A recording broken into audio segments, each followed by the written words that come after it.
My name is Jackin, and if you had told me even a year ago that I would be standing in the private dining hall of Alexander Maxwell, the man people whispered about as one of the richest and most untouchable men alive, I would have laughed in your face. My life was not glamorous, not shiny, not even close. It was messy, ordinary, and often painfully small. I was the kind of woman who worked long hours just to keep the lights on, who counted coins at the bottom of my bag to afford the bus, who smiled through exhaustion at customers because I needed every tip to survive. My world was gray and predictable, and sometimes I thought it would swallow me whole. But then, as it always happens in stories that feel too big to be real, something shifted, something cracked open, and I found myself swept into a current so strong I couldn't resist. That is how I ended up there, in that room, with Alexander's piercing eyes locked on mine, the weight of secrets pressing on my chest, and the terrifying awareness that nothing in my life would ever be the same again. I still remember the first time I heard his name spoken not as a rumor but as a possibility. A friend at the diner, someone who had a cousin working in the outer offices of one of his companies, leaned across the counter and whispered, "You know, he isn't as untouchable as people think. He's looking for someone real." I laughed at that, brushed it off like gossip, but the seed was planted. I went home that night and sat in my tiny apartment staring at the peeling paint on the walls, wondering what it would feel like to be seen by a man like him, to step out of the shadows of my invisible life. That wondering turned into a reckless impulse, and that impulse into action, and before I knew it, I was walking down a marble hallway toward doors taller than any I had ever seen, my heart pounding so loud I thought it might break through my ribs. When the doors opened, the sight stole my breath. The dining hall was drenched in golden light, chandeliers glittering like frozen rain, a table stretching longer than my entire apartment. And at the head of it, there he was, Alexander Maxwell. His presence filled the space in a way that words can't capture. He was not just a man, he was a force, his eyes sharp, his posture perfect, the kind of presence that made everyone else seem to shrink. And yet when his gaze met mine, I didn't feel small. I felt exposed, like he could see every part of me I tried to hide, and for some reason, he didn't look away. "Jackin," he said my name as though it belonged to him already, as though he had been waiting. My throat tightened, my palms damp, but I forced a smile and whispered back, "Mr. Maxwell." That was the beginning, the moment the world tilted and I began walking a path lined with both promises and shadows. Of course, I didn't know then what I know now. I didn't know that every smile had a question, every glance carried weight, every promise carried chains. All I knew in that instant was the dizzying thrill of being noticed, of being chosen, of stepping into a story larger than anything my life had prepared me for. The dinner that night was unlike anything I had ever experienced. Food I couldn't name was placed before me on porcelain plates, wine poured that shimmered like jewels in crystal glasses. Around the table sat men and women who looked like they belonged to another species, draped in wealth, their laughter soft and practiced, their words threaded with power. I should have felt out of place, I should have crumbled under the weight of my insignificance, but every time my nerves threatened to overwhelm me, I felt Alexander's gaze anchor me, pulling me back, holding me steadied. I told myself then that maybe this was fate, maybe this was the moment all my hardships had been leading to. But deep down, a smaller, quieter voice whispered that nothing comes without cost, and I would one day pay more than I could imagine. That first night was a blur of taste, sound, and sensation, but one detail has never left me, the way Alexander leaned close near the end of the meal, his voice low, almost tender, as he said, "You don't belong in the shadows, Jackin. Stay close to me, and you'll see what the world truly looks like." Those words wrapped around me like a spell, and I believed them, because I wanted to believe them. I wanted to believe in a future brighter than the dim lights of my small apartment, brighter than the hopeless grind of survival, and so I stayed. But what I didn't understand yet was that stepping into his world meant stepping into a maze of lies, loyalty, and betrayal so tangled it would take everything I had to survive it. In the days that followed that first dinner, my life changed in ways I could not have prepared for, because suddenly I was no longer just Jackin, the girl who worked double shifts at a diner. I was Jackin who received phone calls from men in black suits with clipped voices saying that a car would arrive at 7 to take me to an address I had never heard of. Jackin who walked past velvet ropes into places I had only seen on magazine covers. Jackin who felt the brush of expensive fabric. against her skin because suddenly I was dressed in clothes I could never afford, clothes that arrived in boxes at my door as though someone had studied every inch of me and decided what I should look like. At first it felt like a dream, a glittering world of chandeliers and whispered conversations where Alexander always stood at the center, a man around whom everything orbited, and somehow he had pulled me into that orbit. He was attentive in a way that was unnerving, his eyes always searching my face, as though measuring me, testing me, weighing if I could hold the weight of the world he was offering. And I, foolish or maybe just hungry for more, told myself I could. I remember one evening when he took me to a gallery opening, the kind where champagne flowed like water and every painting cost more than I would make in a decade, and I was so overwhelmed that I nearly fled. But Alexander noticed. He leaned close, his hand brushing against mine in a gesture that seemed casual but felt deliberate, and he whispered, "Breathe, Jackin. You are not an intruder here. You are mine, and that means you belong." The words both soothed and unsettled me, because part of me wanted to melt into the comfort of belonging, but another part recoiled at the thought of being claimed like an object. Still, I stayed by his side, because the warmth of his presence drowned out the warnings in my chest, but beneath the glitter there were cracks. Sometimes when I asked simple questions about his past, about where he had come from, about why he trusted me when he could have anyone, his expression would harden, the warmth draining from his eyes, and he would change the subject with a precision that felt practiced. Other times I would hear whispers from people around him, mentions of alliances, betrayals, sums of money exchanged in ways that didn't feel clean. Once, late at night, I wandered into a study lined with books and papers and caught a glimpse of documents scattered across his desk, numbers, transactions, names I didn't recognize, and when he walked in behind me the way his voice cut through the silence made my skin crawl. "Curiosity is dangerous, Jackin," he said softly, but there was steel under the softness, a warning that wrapped around my throat like invisible hands. I laughed it off, made some joke about being nosy, but the truth is my hands shook long after I left the room. Despite the unease, I kept going back. Because the pull of him was undeniable, because the taste of that world was addictive, because for the first time in my life people looked at me as though I mattered. I told myself that the shadows I glimpsed were just in my head, that the unease was only because I wasn't used to wealth and power. I told myself that Alexander's secrets were his own and didn't concern me. But late at night, when I lay in a bed softer than any I had ever known, I sometimes woke with a start, heart pounding, certain I had heard a voice outside the door, certain that someone was watching even when I was alone, and yet, every morning when I saw him again, when he smiled that rare, disarming smile that made the air crackle, I silenced the doubts. Because I wanted to believe in the fantasy, I wanted to believe that a man like Alexander could see me, choose me, love me.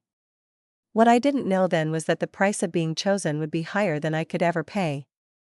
I wish I could tell you the glitter drowned out the static in my head, that the champagne and soft leather and the hush that follows power soothed whatever part of me kept asking the same question, what's the cost? But the truth is the more I stepped into Alexander's world, the more I felt someone's hand on the small of my back steering me, not guiding me, steering me.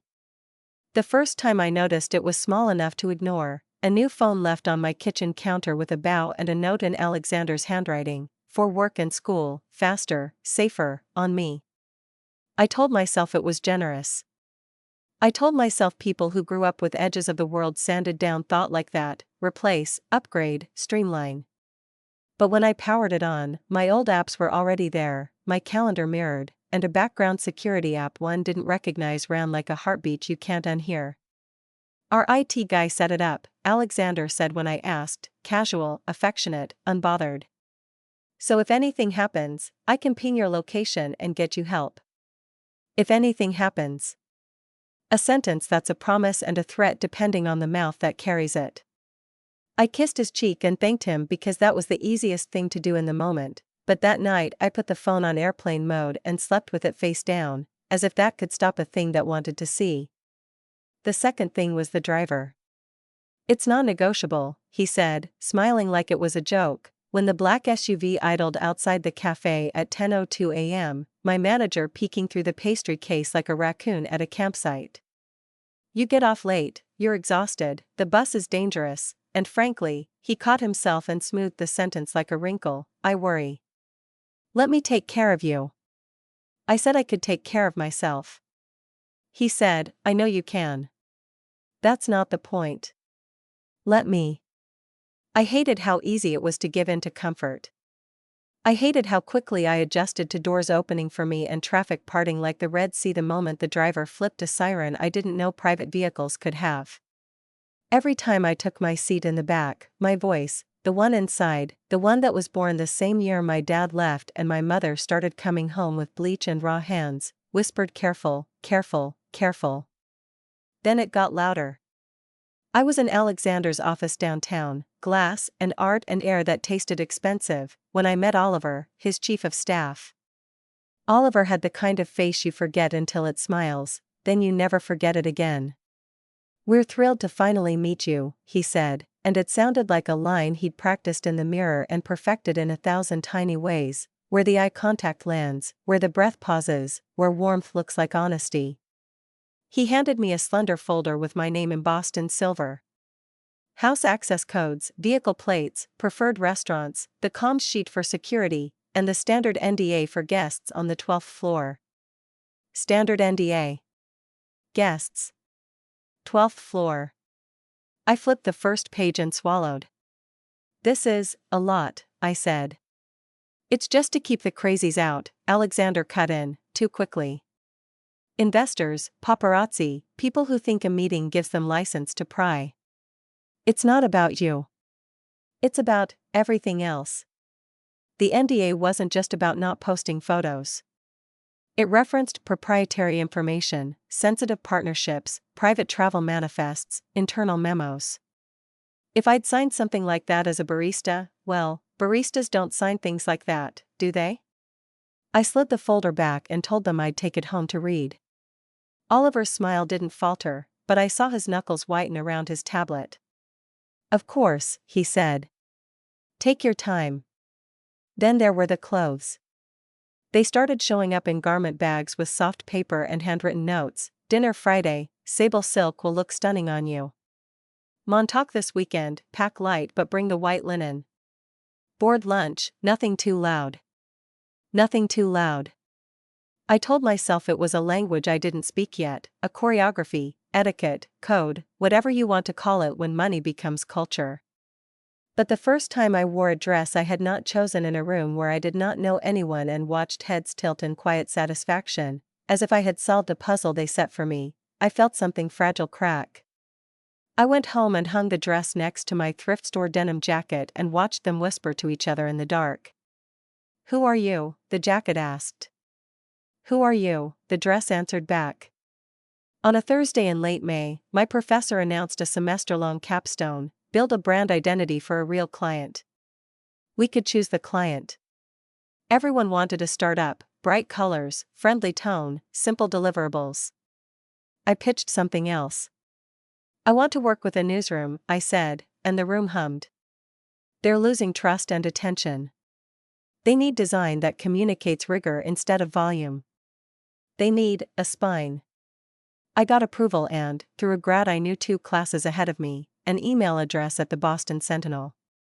They didn't need student help on brand, they needed hands on their investigations desk making calls, combing filings, organizing audio, cross-referencing manifests. Unpaid, my professor warned. You have a job in classes. I'll sleep later, I said, and the thing is, I meant it.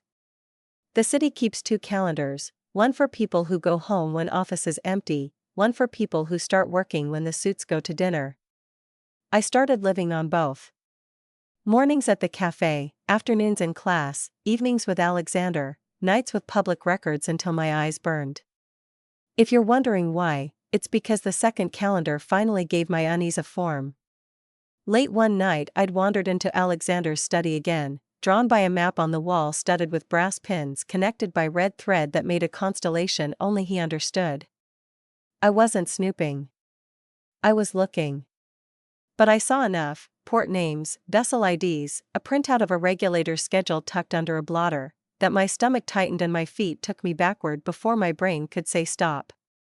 I emailed the only person I thought might help me turn a feeling into a fact, the Sentinel contact.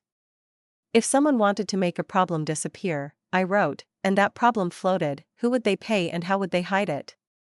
The reply came in minutes: coffee tomorrow, 8 a.m., no names in email. Her name, when I met her, was Mara, hair in a messy knot, eyes that measured whether I was going to waste her day.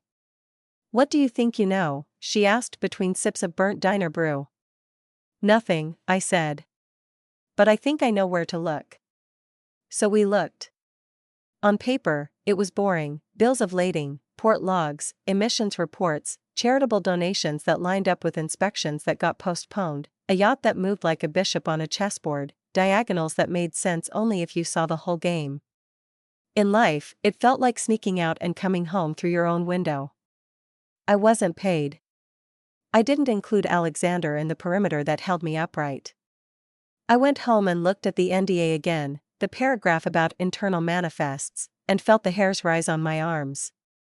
"Not about you," he'd said. The first real argument hit so fast we both stood in the middle of it blinking.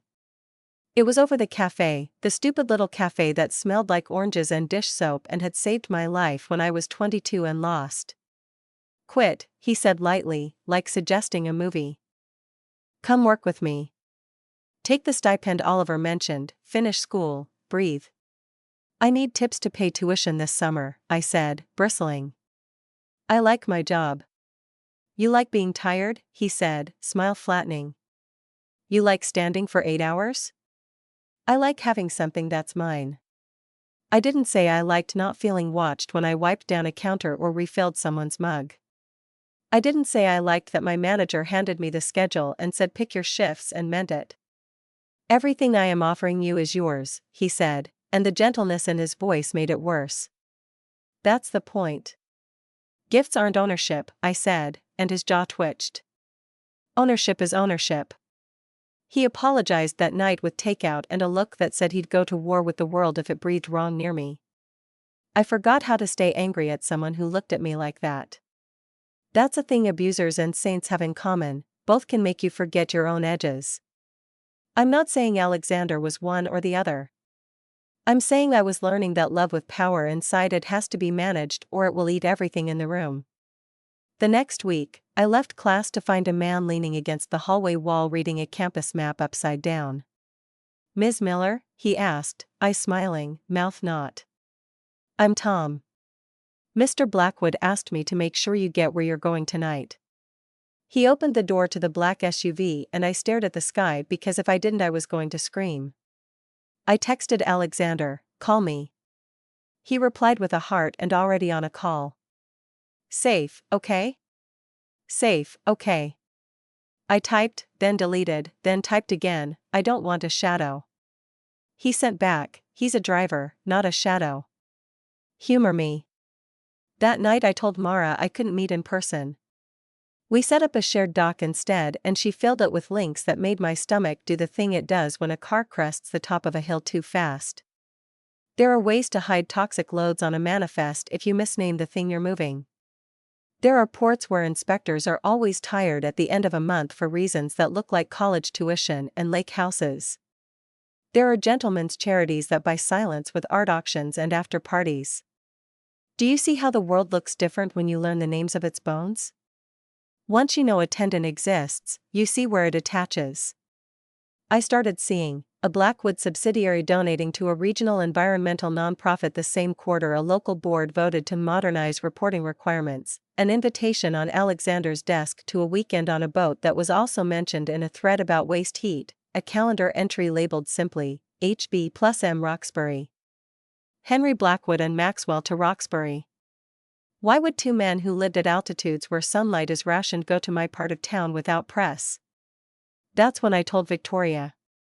I hadn't meant to, I never meant to involve anyone in the part of my life I kept in a folder no one touched, but she found me on a balcony at a party pretending the wine was water and the city was smaller than a hand, and she did the thing no one in that house did: she asked a question and then shut up long enough to hear the answer. "You don't look dazzled," she said. "You look seasick. Do you ever feel like everyone knows a rulebook you didn't get?" I asked and she laughed so suddenly she spilled champagne on the stone. "I was born on the title page," she said, "and they still change the rules while I'm in the room." I told her small things, how Oliver's smile had teeth, how the phone worried me, how the driver hovered like a cloud that never rained. I did not tell her I was combing her father's house for clues with a journalist's hands. She nodded slowly. Alexander likes to control chaos. It's how he calms himself. The question is whether he knows when he's doing it to you. And Maxwell? I asked, braver with her than I ever was with myself. She looked back at the party, then at me. Maxwell doesn't control chaos. He manufactures it and then sells people the exits. The first night I tried to say no to the driver, Tom smiled apologetically and held the door anyway. It's my job, he said. I walked home in the rain, my shoes full of water, my phone buzzing on the seat of a car I wasn't in. Alexander was waiting at my apartment building door when I arrived, soaked, furious, scared. Do you want me dead? He said, voice too loud for the quiet street. Do you want to be a headline? Woman found in, he bit it back and shoved a hand through his hair. I can't protect you if you won't let me. I didn't ask to be protected, I said, one hand on the banister because my knees were threatening mutiny. I asked to be respected.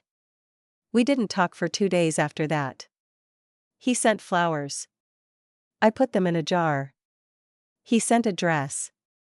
I left it in the garment bag. He sent an apology that sounded like a CEO resigning from a board. I sent back, I need one thing that is mine. He showed up with takeout and no driver and sat on the floor with me like we were 19. Keep the job, he said softly.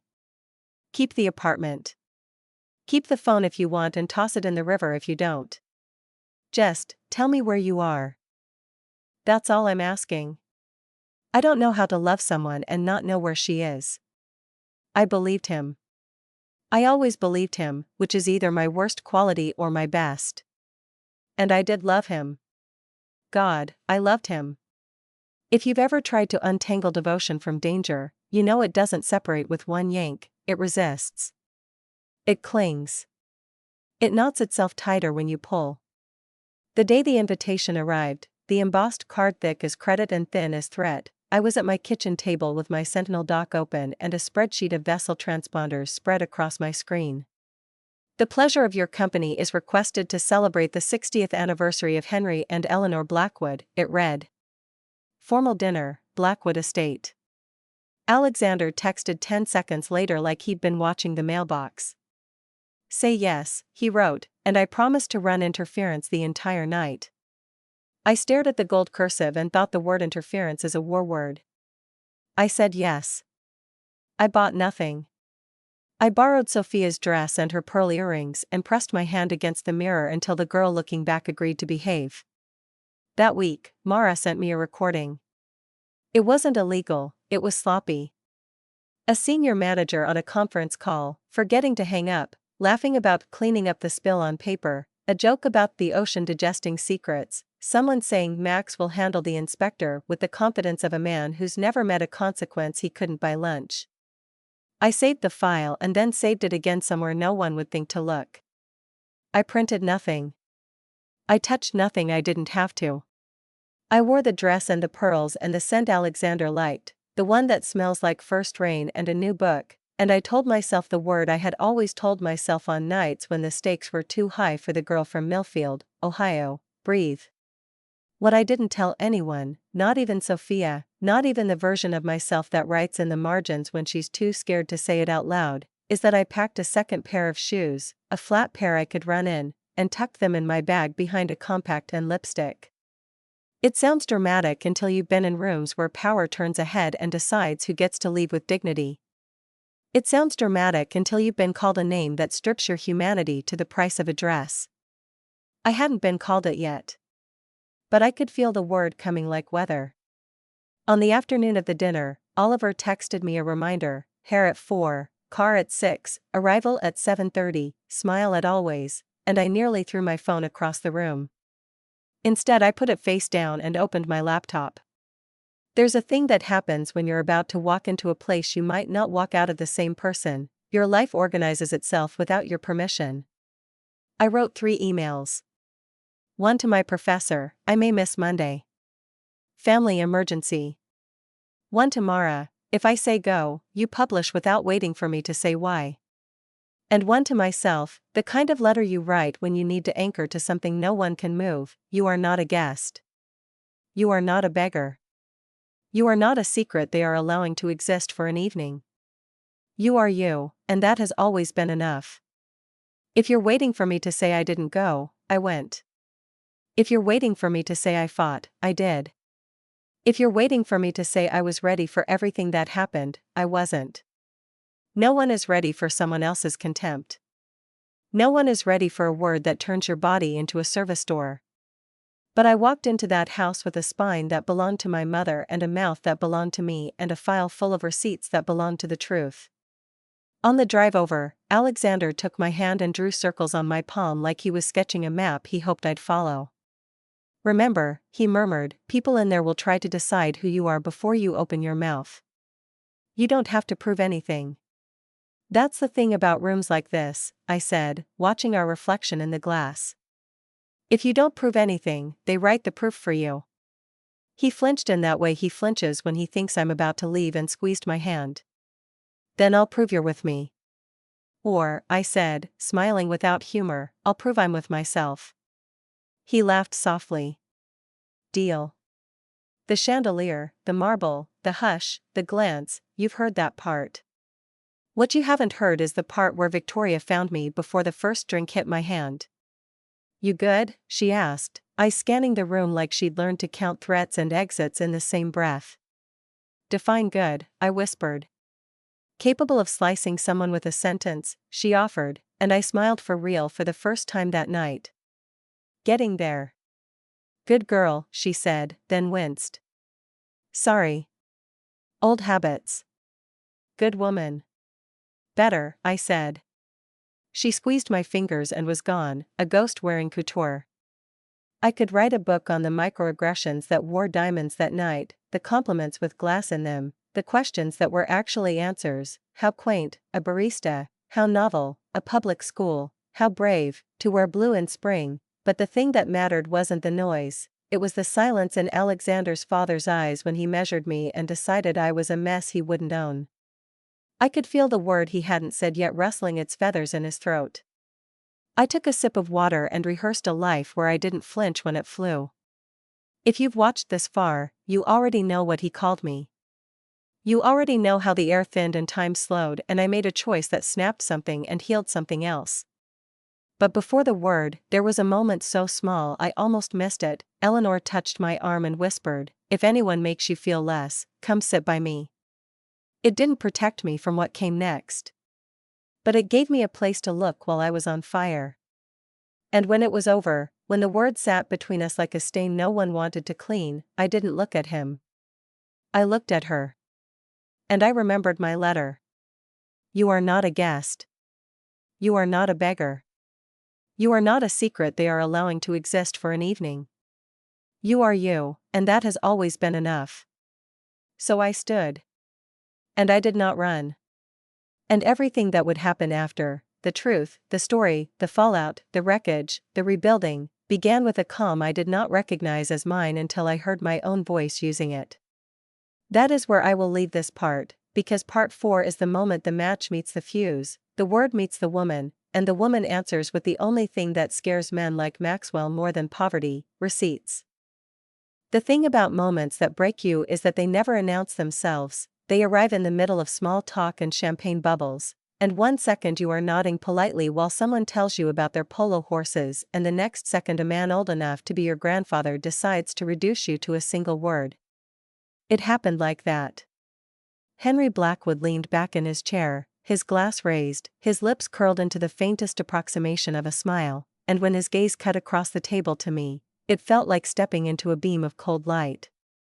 He did not clear his throat, he did not soften his tone, he simply let the word fall into the space like ash, street garbage. For a breath I thought maybe I had misheard, maybe it was the clink of crystal, the rustle of silk, but then I saw the satisfaction in his eyes, the tiny ripple of amusement passing through the men flanking him, the deliberate silence of the women who knew better than to interrupt, and I understood that it had been waiting there all along, feathered and sharp, a word chosen for maximum efficiency, Meant to slice me open in front of everyone and leave me bleeding with no visible wound. Time slowed. I remember the way the chandelier light fractured in the water glass in front of me, the faint hiss of a candle wick guttering, the feel of Alexander's hand tightening on my knee under the table, his nails digging crescents into my skin as though his grip could keep me in place. For a heartbeat I considered what every girl raised on survival considers: smile, swallow, let it pass, don't make a scene. But then I remembered the letter I had written to myself, the anchor I had tied to my own chest. I remembered Eleanor's hand on my arm and Victoria's whisper on the balcony. And I remembered my mother, hands raw from bleach but spine straight as an oak, telling me once when I was 9, "They will try to tell you who you are. Don't you ever hand them the pen." So I stood up. The scrape of my chair against marble was louder than the insult. Every head turned, forks frozen halfway to mouths. I did not look at Henry. I looked at Alexander, and in his eyes I saw panic, fury, and something else, fear, not of me but of what I was about to unleash. He shook his head ever so slightly, a silent plea. I shook mine back. And then I spoke, my voice steady, carrying farther than I thought possible. "Street garbage," I repeated, letting the word hang there like smoke. Funny thing about garbage. You can bury it, you can burn it, but if it's toxic it always finds its way back into the soil, into the water, into the air. Garbage doesn't disappear just because powerful men want it hidden. It comes back. And it leaves a record. There was a rustle, a murmur, a sharp intake of breath. Someone coughed. Henry's smile didn't falter but his eyes narrowed, and Maxwell, leaning lazy in his chair, straightened, his wine glass lowering like a curtain falling. Alexander half rose, his lips parting with words that never came because at that exact moment my phone buzzed in my clutch. I had set the doc with Mara to publish on one signal, one simple go. And I knew that if I pressed it now, the truth we had been stitching together in the dark would ignite. I looked around the table and saw them all, men with cufflinks worth more than my apartment, women who had learned to survive by silence, servants who moved like shadows, and the ghosts of 1,000 secrets hiding in polished silver and candlelight. My thumb hovered. Alexander whispered, "Jackin, not here." But here was exactly the point. If not here, where? If not now, when? So I pressed send. The buzz of the room changed instantly, though no one yet knew why. Phones began to vibrate, screens lighting up in laps, headlines firing out into the night faster than anyone at that table could control. The investigation went live, manifests, donations, inspectors bought and paid, the audio file of a careless executive joking about poisoning oceans. Names, dates, vessels, routes, receipts carved into digital stone. The kind of story that cannot be unread once the world has seen it. Mara had kept her word. Henry's glass shattered against the floor. Maxwell swore under his breath. Oliver's phone was already at his ear, his other hand white-knuckled around a napkin. Eleanor sat very still, her face unreadable, and Victoria, God bless her, smiled the smallest, sharpest smile I had ever seen. "Do you know what you've done?" Alexander hissed at me, not with hate but with a kind of desperate awe, as if he could not decide whether to kiss me or drag me out into the night. "Yes," I said simply. "I told the truth." Silence swallowed us. And then, like thunder chasing lightning, the world outside began to roar, sirens in the distance, phones ringing off hooks, messages flooding feeds. The house that had always seemed untouchable suddenly felt porous, fragile, a fortress with cracks running through every stone. And in the center of it all I stood, not street garbage, not a beggar at their table, but Jackin, who had finally remembered that the only permission she ever needed was her own. The sound of the glass shattering still echoed in the hall when the first phones began to ring, sharp and relentless like alarm bells announcing the end of an empire, and within seconds the golden glow of the dining room seemed to dim, as though the chandeliers themselves sensed the shift. Whispers erupted, chairs scraped, men who had built entire careers on composure suddenly fumbled with screens, their faces drained of color as headlines scrolled across them faster than their eyes could follow. Some rose to their feet demanding explanations, some turned on one another, and others simply stared at me as if I had pulled a blade from nowhere and carved open the table. My chest was tight, but not with fear, no, what pulsed through me was something sharper, something cleaner, the kind of clarity that comes only after years of silence finally shattered. Alexander's hand clamped around my wrist, hard enough to bruise, his voice low but vibrating with urgency as he pulled me aside, his eyes wild in a way I had never seen before. "Do you realize what you've done?" he spat, the words trembling at the edges. I looked at him and for the first time I didn't feel small beneath his gaze. "Yes," I whispered, steady, "I told the world the truth you were too afraid to face." He flinched as if struck, then dragged me toward the side doors, away from the eruption at the table, away from Blackwood's roar and Maxwell's frantic commands to their aides. The marble hallway seemed colder than usual, the echoes of our footsteps bouncing like accusations. Behind us chaos churned, Victoria's laughter cutting like glass, Oliver barking orders into his phone, Eleanor's steady voice urging calm while men panicked. But in that hallway it was just him and me, the mask stripped away, nothing left between us but raw fury and something else, something like heartbreak. He shoved me against the wall, his breath ragged, his hands trembling. "You don't understand," he growled, "you think you've saved something, but you've doomed us all. You've doomed me." I met his stare, and though my body trembled, my voice was stronger than I knew it could be. "Maybe you should have thought of that before you chose their side." For a moment I thought he would break, that the fire in his eyes would melt into tears, but then the steel returned and he stepped back, running a hand through his hair like a man drowning in his own choices. The noise of the party had shifted into something more dangerous, sirens outside now, faint at first but growing louder, the sound of the city turning its attention to the fortress that had always been untouchable. We could hear the gates rattling with the weight of press and protest already gathering. Alexander turned to me, softer this time, almost pleading. "You could have come to me," he said, "we could have handled this together, quietly, strategically. Do you think they'll let you walk free after this? Do you think you can just burn down an empire and stroll away untouched?" His words hung heavy, but I lifted my chin. I didn't come this far to hide again. Let them come.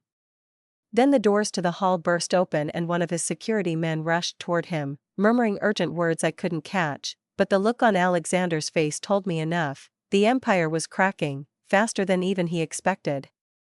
He glanced back at me, torn between fury and a strange, reluctant respect. For the first time I saw him not as the master of this glittering cage but as a man trapped inside it too. We returned to the dining room just as another wave of chaos hit. Phones blared with alerts, screens lit up with breaking news banners, words like corruption, toxic trade, and international scandal bleeding red across every display. Henry Blackwood stood pale and shaking, shouting about betrayal, demanding someone silence the leak, while Maxwell's face was stone, the fury in his eyes enough to silence everyone around him. Oliver slammed a fist on the table, papers scattering like broken promises. Eleanor, calm as ever, sipped her wine and murmured that perhaps it was time to consider contingency plans. And Victoria, oh, Victoria, leaned back in her chair, her eyes sparkling with something between vindication and delight. Then Blackwood turned on me, his voice cracking with rage, calling me a traitor, a parasite, a girl too stupid to understand the consequences. His spit flew, his hands shook, and for a moment I saw not power but decay, not strength but desperation. I met his rage with silence, and that silence was louder than his roar. Because he knew. They all knew. The world outside their walls already had the truth, and nothing they said could stuff it back into the shadows. Reporters were at the gates. Sirens drew nearer. The walls of the house felt like they were closing in, the empire they had built on secrecy trembling beneath the weight of exposure. And at the center of it all I stood, no longer invisible, no longer their pawn. Alexander watched me like a man standing at the edge of a cliff, uncertain if he should leap or drag me down with him. In that moment I understood, the fight was no longer about belonging at their table. The fight was about surviving the storm I had unleashed, and deciding who I would be when the dust settled. The sound of sirens grew louder until it seemed the very walls of the estate were vibrating, a chorus of wailing voices from the city that had finally turned its eyes on the fortress it once admired, and through the tall windows I could see flashes of red and blue slicing through the darkness outside, the glow of cameras like 1,000 hungry stars waiting to devour their fallen gods. Inside the dining hall, chaos had dissolved into strategy, men shouting into phones, others huddled in tight circles, their words hurried and sharp, Maxwell pacing like a general watching his battlefield collapse, and Henry still barking about betrayal, his face purple with rage, veins bulging as if he might collapse from his own fury. But none of them mattered to me in that moment because all I could see was Alexander standing across from me, his jaw tight, his eyes burning with conflict so deep it seemed to fracture him in two. He stepped closer, lowering his voice so only I could hear, and in that whisper I heard both desperation and tenderness. "Jackin, you have to leave now. If you stay, they will tear you apart. They'll make you the scapegoat, the girl who lit the match. You don't know how ruthless they are." I swallowed hard, my pulse hammering. If I leave now, they'll twist the story anyway. They'll say I was nothing, or worse, that I was part of it. No, Alexander. Running has never saved me. I won't start now. His hands trembled as he reached for me but stopped just shy of touching. You think you're strong enough to weather this storm, but you don't know the kind of storm it is. This isn't gossip at a diner, Jackin. These are men who crush nations, who bury cities. They will bury you without a second thought.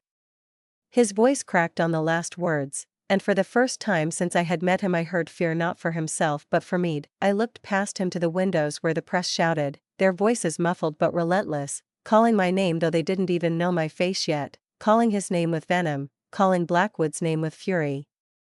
The world outside was no longer passive, it was awake, hungry, furious. I drew a breath and whispered, "Then let them bury me. At least the truth will be carved on my grave." Alexander's eyes closed as if the words physically struck him, and when he opened them again something had changed. The fury was still there, but it was tempered by resignation, by a strange kind of admiration. "You're going to destroy me," he said softly. "No," I replied, steady, "I'm going to destroy the chains you wrapped yourself in. What you do without them is your choice." At that moment the heavy front doors burst open and shouts filled the hall, security clashing with police, reporters forcing microphones past barriers, the air electric with the scent of panic and inevitability. Maxwell shouted for control, Blackwood demanded arrests, Eleanor calmly suggested lawyers, and Victoria simply lit a cigarette and leaned back as though enjoying the spectacle of Rome burning. Oliver tried to corral Alexander, urging him to cut ties with me immediately, to sacrifice me as proof of his loyalty to the family. His words were sharp, his eyes darting toward me like daggers. "She's nothing, Alexander. Let her go. Save yourself." The room fell silent, every eye on him, waiting to see which way the scales would tip. My heart thudded, my throat dry, but I held his gaze without flinching. This was the moment. Either I would be thrown to the wolves to protect their empire, or I would walk out as the woman who broke their silence. His lips parted, his jaw clenched, and then, against every expectation in the room, he said, "No. She is not nothing. She's the only one here who remembered what truth looks like." Gasps rippled through the hall, Maxwell's eyes narrowing, Henry sputtering with rage, Oliver nearly collapsing in disbelief. And then Alexander turned to me, his voice firm now, a choice made. "Jackin, go. I'll hold them long enough for you to leave. Don't argue. Just go." My knees felt weak, my chest heavy, but I nodded because there was no other way. He was giving me a chance, even if it meant severing himself from everything he had built. As I walked toward the side door the world seemed to tilt, the weight of 1,000 stairs pressing against my back, the sound of shouts outside growing louder, the flash of cameras searing through the glass. I pushed the door open and the night air hit me like a wave, cold and bracing, filled with the roar of the crowd. Reporters surged forward, questions flying like arrows, lights blinding, microphones thrust toward me. For a heartbeat I froze, a deer in headlights, but then I remembered the letter, remembered my mother's voice, remembered that I had chosen this. I lifted my chin and kept walking, every step carrying me out of their fortress and into the storm, into a world where I would no longer hide. Behind me I could still hear Alexander's voice shouting orders, trying to hold the crumbling house together, his loyalty torn in two directions. And I knew this was only the beginning, because the truth was out, but survival was another battle entirely. The night outside was a storm of voices, lights, and questions that clawed at me the second I stepped onto the marble steps of the Blackwood estate, the gate barely holding back the sea of cameras and flashing bulbs that pulsed like lightning in the darkness. Microphones shot forward like spears, each reporter shouting louder than the last, a chaos of accusations and demands. Jackin, who paid you? Are you Alexander's mistress? Did you leak the files yourself? Are you part of the corruption? And all I could do was keep walking, my pulse pounding so hard I could hear it in my ears. The security men tried to push back the crowd, but the wall of bodies surged, and for a terrifying moment I thought I might be swallowed whole, crushed beneath the weight of a world that suddenly knew my name without knowing anything about me. I lifted my chin, blinking through the blinding lights, and forced my voice to steady even though my throat was dry as ash. The truth is out there now, I said, my words barely cutting through the roar. I am not the story. What they did, what they tried to hide, that's the story. My words hung fragile in the air, nearly drowned by the cacophony, but I saw them ripple through the crowd, some reporters freezing for a second as if they hadn't expected me to speak at all. Questions redoubled, fiercer now, but in that instant I realized something vital. They weren't just hungry for blood, they were hungry for clarity, for something real in the midst of scandal spun by powerful men. I kept moving, one step at a time down the grand staircase, my shadow stretching long in the glare of floodlights. Somewhere behind me I heard Alexander's voice faint through the walls, shouting over his uncles, over Maxwell's growl and Henry's venom, and the thought of him trapped in that pit of wolves made my stomach twist. But I couldn't go back. If I turned now, everything would collapse on top of me. So I walked, pushing through the crowd, the cameras chasing like predators but also bearing witness. The city itself seemed alive with the revelation. On the giant screens in the square, headlines scrolled in urgent red: Blackwood Empire under fire, secret files leaked, questions mount over toxic trade. People on the street stopped, pointing, their faces caught between awe and fury, whispers spreading faster than wildfire. I heard someone shout my name not as an insult but as a rallying cry, and suddenly it wasn't just reporters but ordinary citizens pressing closer, some yelling "Tell us more," and others "Thank you." The weight of it nearly buckled me, gratitude mixed with suspicion, hope tangled with hate. I stumbled into a waiting car Mara had somehow arranged, the door slammed, and at once the outside noise dulled to a muffled roar. My hands shook as I tried to catch my breath, but Mara, calm and unflinching, reached from the front seat to squeeze my arm. "You did it," she said. "The story is everywhere. They can't bury it now." I looked at her, my chest tight, and whispered, "But can I survive it?" She didn't answer, only started the engine, weaving us through streets alive with sirens and shouts. Meanwhile, inside the estate, I knew Alexander was facing the cost of his choice. The family would never forgive him for refusing to cast me aside. They would strip him, break him, crush him if they could, because in their eyes I wasn't just a girl from nowhere, I was the weakness that made their fortress fall. I imagined him standing there in that glittering cage, trying to hold his ground as Maxwell demanded obedience, as Henry screamed for blood, as Oliver whispered poison in every ear. And I wondered if, in choosing to let me go, he had already lost everything. But outside, in the city that had been kept in the dark for too long, the tide was turning. People gathered in streets, voices rising, anger mounting. They weren't just angry at Blackwood, they were angry at the whole machine that had let power choke them for decades. My face flashed on screens alongside Alexander's, alongside the documents, alongside names of ships and officials and money trails that could no longer be denied. For better or worse, I had become the symbol of the crack in the empire. As the car carried me away from the estate, I pressed my forehead to the glass, watching the blur of neon and faces rushing past, and I whispered to myself words I had almost forgotten: "This is who you are, Jackin. Not garbage, not a shadow. A voice." And though fear twisted in my gut, there was fire there too, fire that would not be snuffed out even if the whole world tried.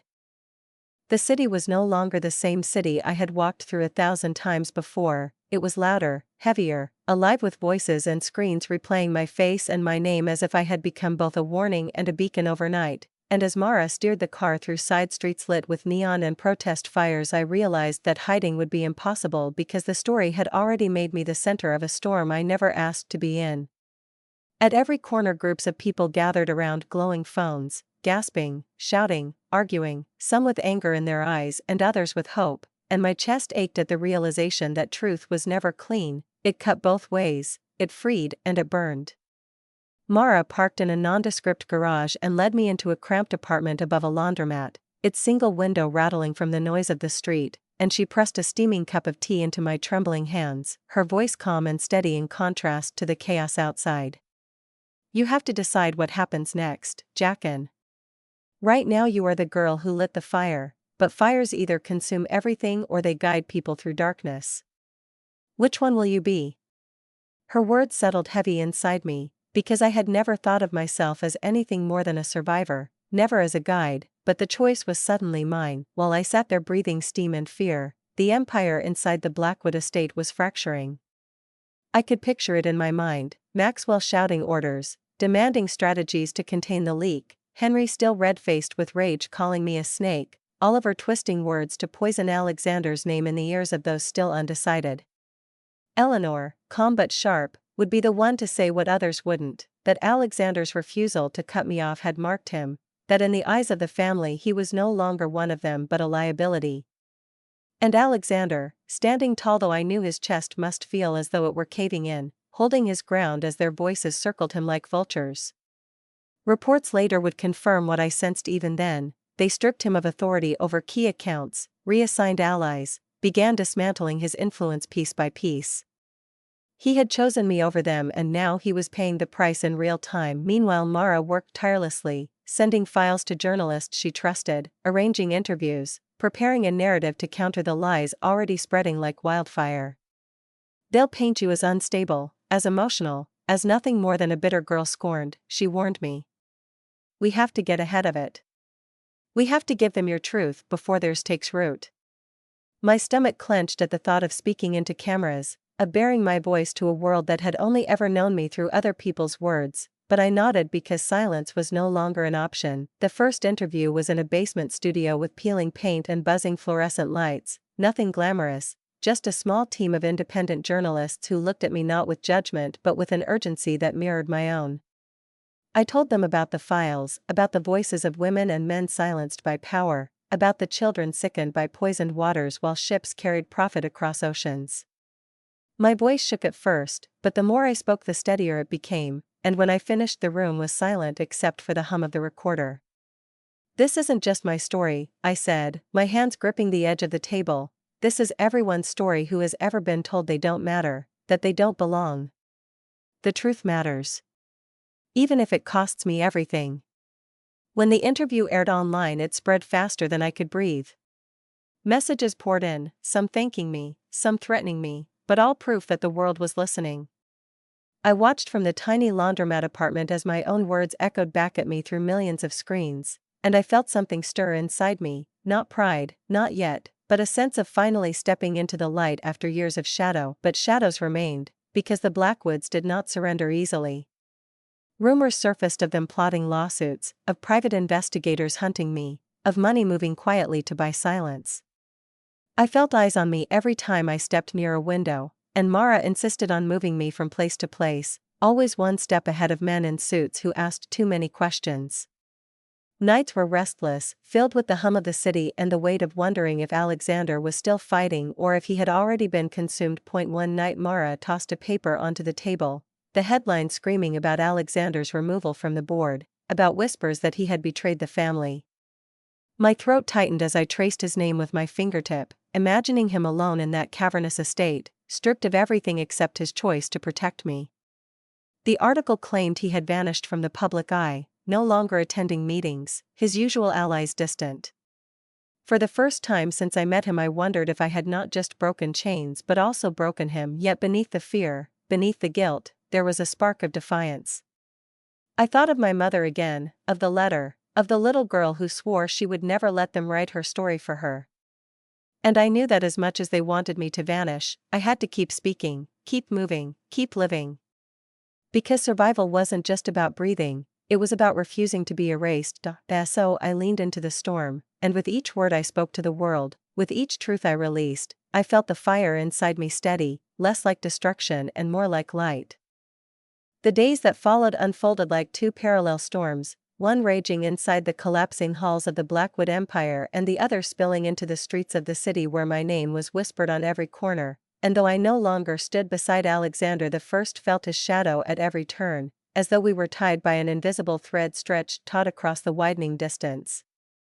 News outlets reported his fall in merciless detail, showing grainy photographs of him leaving meetings alone, his once loyal allies scattering like birds sensing a predator, his seat at the board stripped from him in a vote that took less than an hour. Maxwell's iron grip tightened, Henry's furious rants grew more venomous, Oliver's poisonous whispers reached every ear willing to listen, and Eleanor, calm as ever, smoothed over the fractures by quietly removing Alexander from decisions that once depended on him. To the world he was no longer a prince of power but a traitor to his bloodline, a man who had chosen a woman over an empire. I watched it all from the laundromat apartment, the flicker of the old TV casting blue light on peeling walls, my heart twisting each time his name scrolled across the ticker. I wondered if he hated me now, if in the dark hours he blamed me for everything he had lost, but then I remembered the way he looked at me in that hallway, the tremor in his voice when he told me to run, and I clung to that memory as proof that he had made his choice freely. Still the guilt gnawed at me, because every headline that called him a fallen heir felt like another stone tied to my ribs. Meanwhile my own storm was no gentler. Mara pushed me into interviews, into statements, into the endless carousel of telling and retelling my story so it could not be twisted out of shape, and though each time I spoke my voice grew stronger the toll was heavy. Hate mail poured in, threats scribbled in red ink, photos of my face defaced and posted online. People screamed my name in the street, some in gratitude, others in fury. I had become both symbol and scapegoat, and there were nights I lay awake wondering if I had simply traded one cage for another, but then there were moments, small but fierce, that reminded me why I could not stop. A letter slipped under the laundromat door from a mother who said her child had been sick for years because of the very toxins hidden in those files, her words thanking me for giving them hope. A young man stopping me on the street, trembling as he said his father had worked for the Blackwoods and died without ever daring to speak of what he knew. Their eyes, their gratitude, were like fuel for the fire I carried, the fire that sometimes threatened to burn me from the inside but also kept me moving when fear clawed at my throat. In the quiet hours, though, I thought of Alexander. I pictured him alone in the cavernous mansion, stripped of power but still carrying the weight of his family's wrath, and I wondered if he regretted everything, if he sat in silence hating the girl who had dragged him into ruin.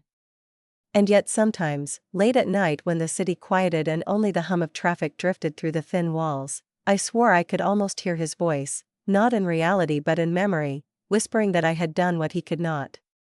It was enough to make me ache, enough to make me hope that one day we would not be enemies forged by circumstance but allies shaped by survival. The world outside did not slow.